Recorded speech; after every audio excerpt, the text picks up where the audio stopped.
So eTrailer.com is my official channel sponsor, and they are routinely asking me to look at some of the new stuff that they're carrying just to see if there's anything I'd like to review so you all can see what's available. And this was something that popped up. This is really cool, and it absolutely speaks to a problem a lot of RVers face every single day, and probably not even just RVers, just folks who have homes and trailers and cabins and tiny homes and all that. So let's take a look at it. Hang tight. I'll be right back.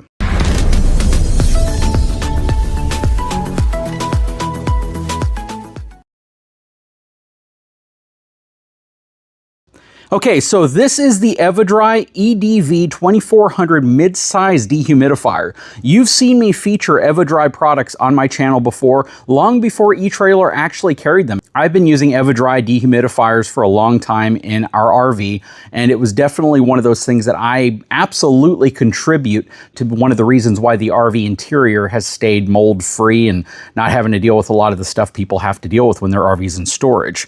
So this is a compact, but kind of a mid-size dehumidifier in reality, but it is compact and it's able to dehumidify spaces up to 2,400 cubic feet. That is really cool. It is larger than some of the other ones I featured in the past. It's probably 3 times as large as those super compact ones that I've shown you, but it absolutely, in my opinion, is worth it. 2 liters worth of removable water that you can actually dehumidify from the air. And it is absolutely super whisper quiet when you're using it, which is awesome. It pulls a total of 72 watts at 12 volts DC, which we're gonna check. We're gonna plug it in right here. It has an AC to DC adapter with it, so we'll see what the wattage pull actually is on it. And this is gonna work really well for those of you who might have a small to medium-sized solar setup in your RV with batteries, and you keep your RV in storage, and you're looking for a way to dehumidify the inside of your RV to prevent mold, delamination, and all of those problems that occur when RVs are kept in storage. So again, super, super cool product. eTrailer carries it. Let's do some testing on this real quick. Well, I can't really see how it performs unless I have it run for a long time, but dehumidifiers typically do what they say they do, and Eva-Dry is absolutely one of those reputable brands that people have been using for a long time, even in the RV space. I have an Eva-Dry dehumidifier in both RVs, and I've had them going all the way back to our Forest River Vibe travel trailer. So what I'm going to do here, using this portable power station, I'm going to turn AC on.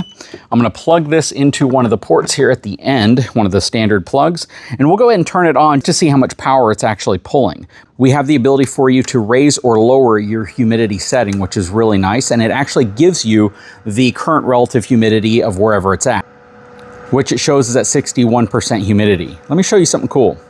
There's my humidity reader inside of here, 61% humidity, 80 degrees. Okay, with this thing powered up, we can see that it's currently working because the humidity is set at 50, right? Super quiet. It even has a tank full indicator on it as well, and you can turn the light off if you want also.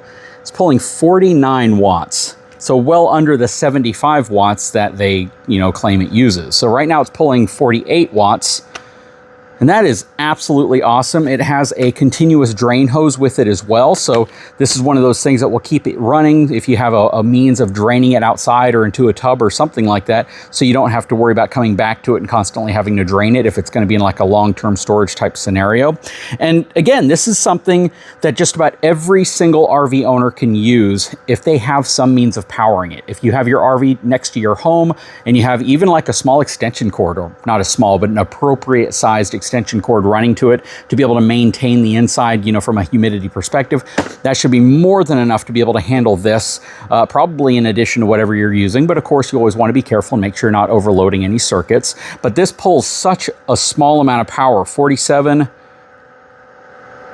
watts, super, super low usage. So that's going to be a really, really great thing for most folks who might have, again, a small solar setup, maybe a battery, it's charged by day, and then the batteries kind of carry it through the night. But just understand from an amp draw perspective what that actually means, how many amps it's actually going to be pulling, because you want to make sure you have the appropriate type of capacity to be able to support that. Otherwise, it might cycle off, and then you'll have to come in and turn it back on, because if we lose power, let's see what happens. We've lost power.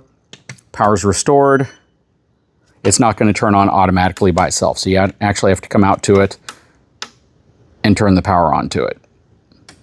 Oh, it just clicked, so now we can turn the power on. So yeah, you'll have to manually turn power back onto it. So if your battery system drains because of this, you're not going to have the capability of it just automatically starting back up whenever you get enough power to charge your battery system. So again, this will work really, really well if you have your RV plugged in, even if it's only plugged into like 30 amp service, or at a lot of storage yards where people actually pay for power, you know, even 110. If this is really the only thing that it's running and it's just maintaining your batteries, this should work well. And again, 2 liters of water. That's a lot of water to remove from an RV, and that could really, really keep your RV from dealing with mold issues, dealing with mildew, with delamination of adhesives, wood, you know, soaking that wood in, and then all of a sudden your trim's falling down when you walk into it, and just indoor air quality. You know, if you live in like Arizona or you live in Nevada, probably not that big of a deal. But if you live in Florida, Alabama, Georgia, Mississippi, the East Coast, you know, some areas around the Great Lakes, if you live up in, you know, St. Louis, where you're around bodies of water where humidity gets rather high, the inside of your RV is having to deal with all of that without anybody being inside of it. Or maybe you are inside of it. You still want to deal with a good dehumidified environment to where you maintain, you know, probably like 45% relative humidity, just so you don't have to deal with all the stuff inside of your RV acting as a sponge, creating a really unhealthy environment, and possibly dealing with a lot of repairs because of the mold, mildew, and all that other stuff that builds up from that moisture buildup inside of your RV. Super, super cool. I'm so glad they have this larger size unit. This is really what I would put in like a large toy hauler, a large 5th wheel, maybe not a small travel trailer because it might be too much. The smaller ones I think are perfectly fine, which eTrailer also carries, but this is super cool. Anyways, drop a comment below. I would love to know your thoughts. I'm super impressed with the fact it's pulling significantly lower wattage than I thought it would be, and we are in a relatively humid climate, so that's kind of cool. And we will install this in the 5th wheel, just because, again, I like a dry interior. I don't want to deal with mold, mildew, bacteria, any of that stuff, which also tends to attract nasty bugs and critters.